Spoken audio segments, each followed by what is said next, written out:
Kamusta po kayo? Masaya po kami na kasama kayo ngayong hapon. Ako po si Chia Atienza, ang bunso anak ng dati ko ni Rito Atienza. Ako yung po ang direktora ng Kapabaihan ng Maynila, isang organisasyon na binuo ng aking mga magulang 40 years ago. Meron po mga Kapabaihan ng Maynila nyo, ang score kamay. Naaalala niyo po ba, nung nag-uumpisa po ito, meron isang maliit ang talagang bata na nasa likuran ng aking ina. Ako po yun. Hindi ko nung nakakalain, ako na lang magpapatuloy ng lahat ng klase ko nito. Ang kagaya rin ng aking kapatid na si Kuya Kim, kilala niyo po yun. Tayo lang naman. Sino po ang mas wapo, si Kuya Kim o si Annie?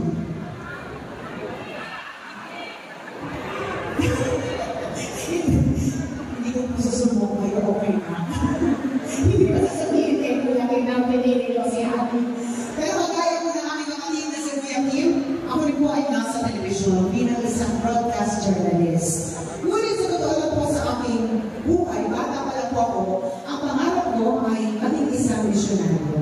Ngunit hindi po yun na sa katuparan, kaya pinangarap ko sa Panginoon kung saan na niya akong karenang madalun, ibigbitin ko na lang ang puso ng misyonaryo doon. Kaya ako po ay naging broadcast journalist 7 years ago. Ang ginawa ko pong misyon ay kunin ang mga kwento ng ating mga kapatid na mag-iwanan sa laylayan ng lipunan dito sa ating bansa at isigaw po ito sa aming programa. Nagdadasal na sana mapakinggan sila ng gobyerno.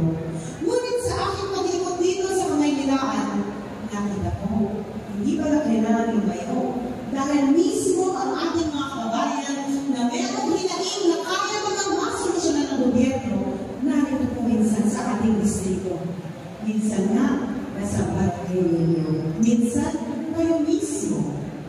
Pero kung may isang bagay na nakatulan sa aking trabaho, kahit ano pa na ang isigaw at iiyak natin para humingi ng ano naman natin kaya ibigay ng gobyerno. Pagpala ang gobyerno, hindi marunong makinig sa tao. Ika nga po niyo, Nga paling pala tayo lahat. Kaya kung tinanong po niya ako kung maaari niya ako maging katakal, ang inisip ko, kung dati ako ay naging boses na may magagawa na ako. Pero, bago pa ako umayag, tinignan ko muna kung pareho kami na pinagalaman at pareho kami ng puso ni Ibarwin. Pero bago yun, alam mo po, sa District 2, ang tawag nyo sa aking ama ay Bulag-laki po ba? Aminin nyo na. Kasi minsan maglalakad-lakad ako sa barangay at mga Martes, marinig kong magtutulungan sa sabihin, ano naman lang kayo? Akala ko na, di ko alam. Kasi marinig mo siya sa koalisyon, di ba tayo? Alala niyo po yun? Alam niyo po ito. Ako po kasi ang puso sa anin na magkakapatid. At alam niyo, ang buong pamilya ko yan dahil itong aking mga kapatid.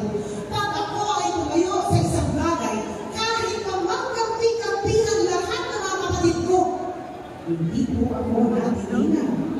E nalaman ko po, na nung nalaman nila na ako po ang magiging katambal ni Yorme, pinagplanuhan po nila ako. Nalaman ko, na ipapasuot daw po sa akin ang polo shirt ng aking ama. Dahil nalala nyo, no si Annie ay nangangampanya, suot po niya ang polo shirt ng aking ama. Nalala nyo yun? Eh dahil na ayoko po siyang isuot, inunahan ko po sila. Kaya kinabukasan, pinalagyan ko po ng malaking bulaklak ang aking pinalagyan ko po. Kaya makulay na bulaklak ang aking pinili dahil naniniwala po ako sa pagiging inklusibo. Di ba sabi ng Panginoon, lahat tayo pantay-pantay sa Kanya? Tama po ba yun? Ngunit kung may isang bagay akong natutunan sa aking trabaho, hindi pala patas ang kalaban ng lahat. Dahil marami pong sektor dito sa ating lipunan ang napag-iimanan at hindi po napakibigan. At dahil doon sila pong aming tinayuan at pinaglaban na marinig ang kanilang mga boses. Ang unang sektor po na aking tinayuan ay ang mga senior citizens. Taas po ang kamay ng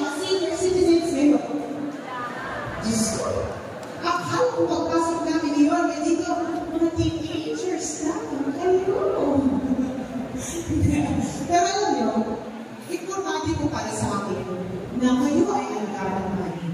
Dahil noong panahon na kami po ay bata pa, inalagaan at minahal mo kami. Wala naman kami dito ngayon kung wala kayo eh. Ngayon, nagkaligtad na, kami naman ang malakas, kami naman dapat ang mag-alaga at magmahal sa inyo.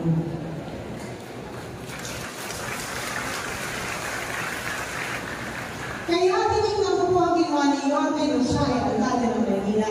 Nagkakita mo? Minahal din po niya ang mga nanay at tatay. Naramdaman niyo po ba yun? Ngayon ang pamulangita ng isang senior citizen na 10 taon na po naka-wheelchair at hindi naglalakad. Nung nakita kami sa kanya barangay, biglang tumayo at tumalon at sumigaw na, boom, hindi ka na. Sabi ko, grabe ka pala mga minaro yun. Napamalakad mo ang mga hindi naglalakad. At malaman ko rin na ang nanay at tatay, lolo at lola, kayo po pala ang nagtatagay kay Yorme pag merong palatang na tinatakot sa kanya galing po sa bilang kampo.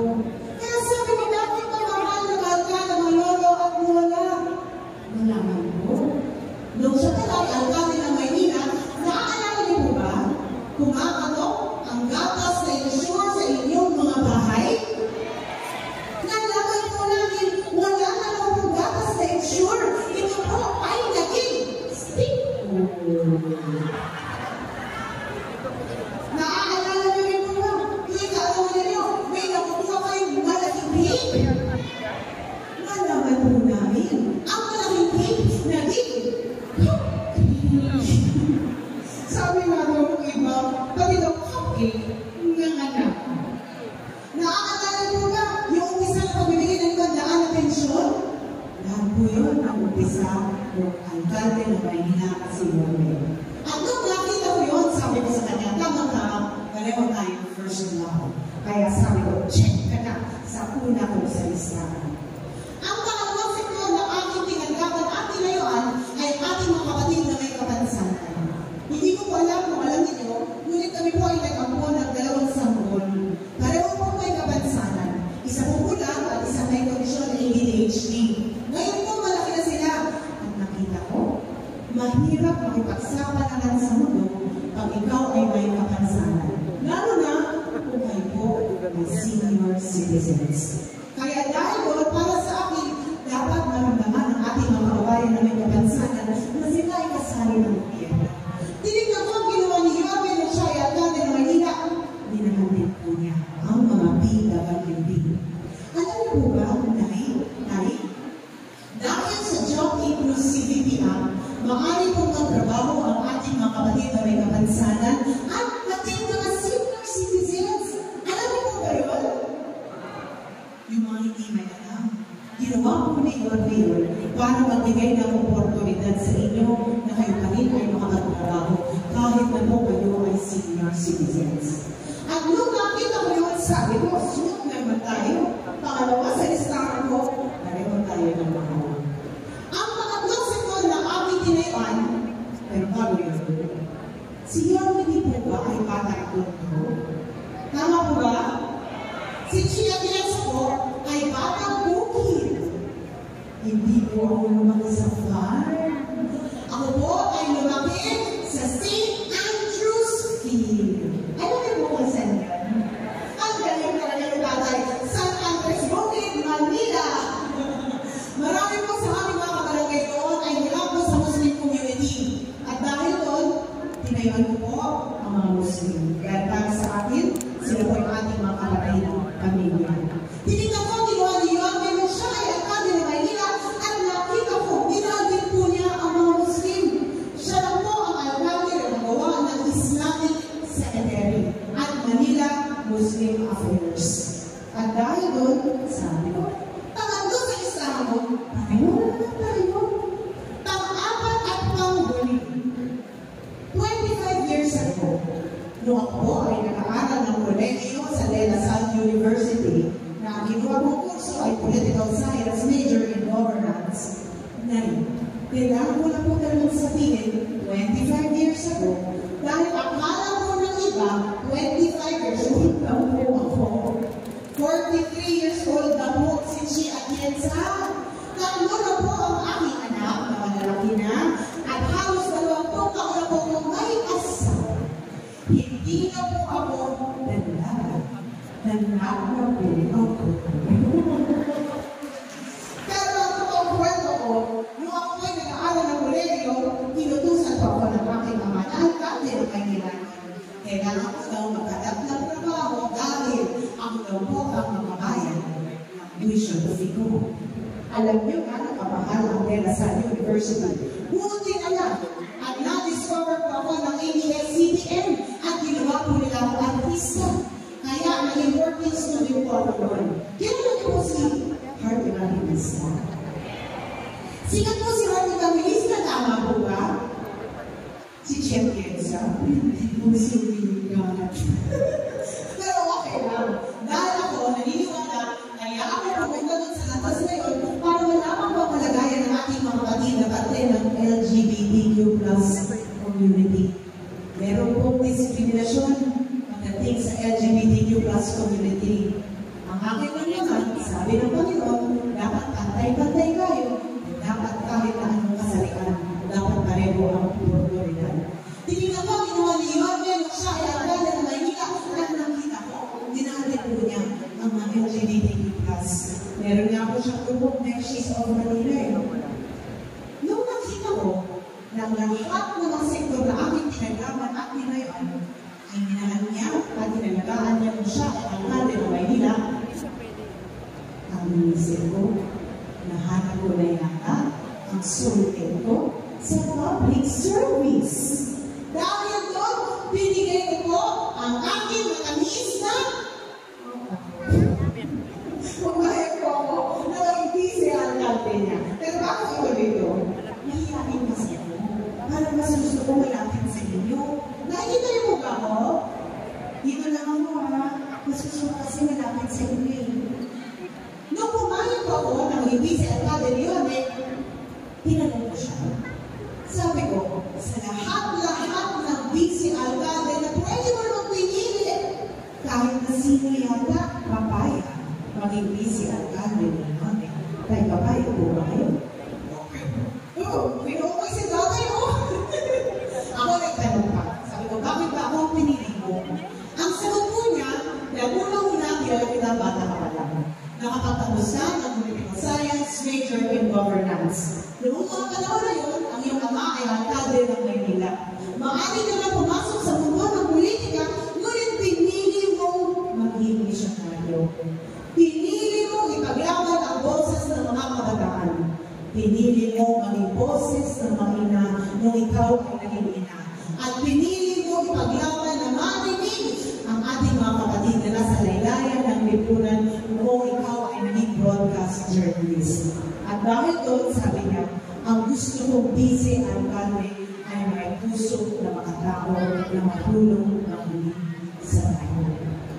At dahil ako rin po ang direktora ng kapatidan ng Maynila, 40 years, sinusulong po namin na makaroon ang bawat Manilenyo ng livelihood.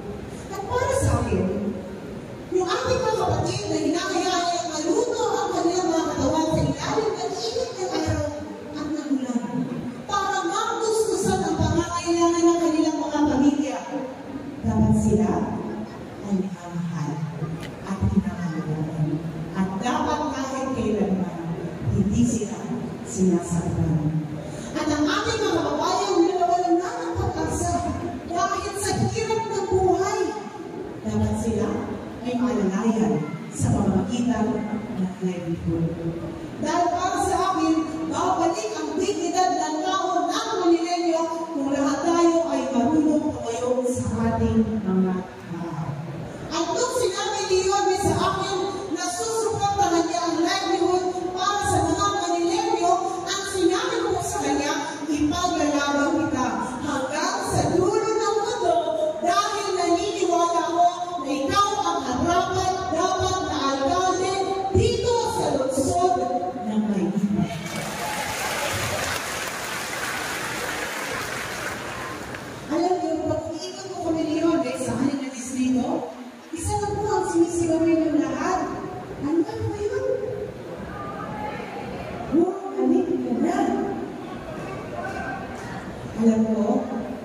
Akibat ng sigaw niyo na bumalik na si Yorme.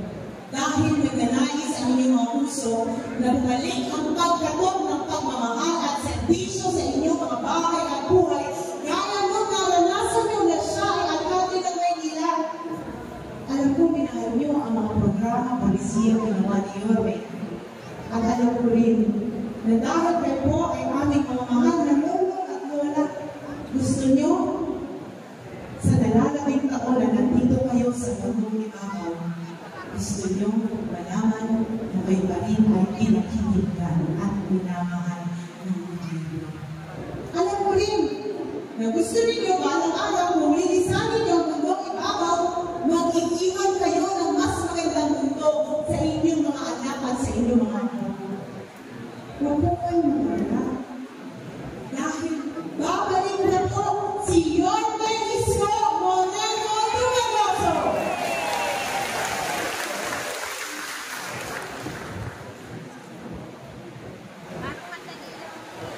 Ngunit kung maaari, sana isama niyo rin po si Sheila Atienza. Alam niyo po, ang trabaho ng vice-alcalde ay maging presiding officer, maging ina ng konseho, gumawa ng mga programa, polisiya, na dapat angkop sa pangangailangan ninyo. Kaya kung kayo ay pipili ng isang vice-alcalde, dapat maghanap kayo ng isang tao na marunong makinig sa inyo. Kung meron na ako isang bagay na kaya ko ipagmalaki sa aking sarili, bata pa lang po ako, sinisilo ko na ang boses ng ating mga kababayan na umiiyak dahil hindi po sila napakikinggan ng gobyerno. Narinig niyo na rin po ang aking mga advocacy, mga sektor ng lipunan na aking pinaglaban kahit wala pa po akong posisyon. Then alam niyo na rin po na balang araw, kung ako po ay magiging vice-alcalde ni Yorme, ang mga sektor ng lipunan, lalo na ang aming mga nanay at tatay, ay masasama na aking hindi na kayo iiyak dahil kayo po ay pakikinggan ng gobyerno dito sa Maynila.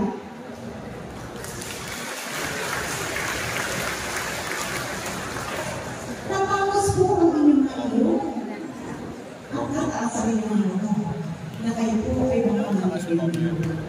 Dahil kung bagang araw ipapalagay niyo po ako bilang vice-alcalde ni Yorme, ibabalik po namin lahat ng mga programa na nagustuhan niyo nung si Yorme ay alkalde ng Maynila.